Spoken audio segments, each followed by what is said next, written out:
Баршаға сәлем достар, сіздермен спорт жаңалықтары видеоны бастамас бұрын арнаға тіркеліп видеоға лайк басуды ұмытпаңыздар. Ең соңғы жаңалықтар тек қана бізде болады.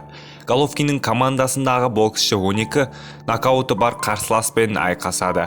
Екінші орта салмақтағы қазақстандық боксшы Али Ахмедов кәсіпқойдағы келесі жекпе-жегін 2025 жылдың 17 қаңтарында АқШ-тың Коммерс қаласында өткізетін болды.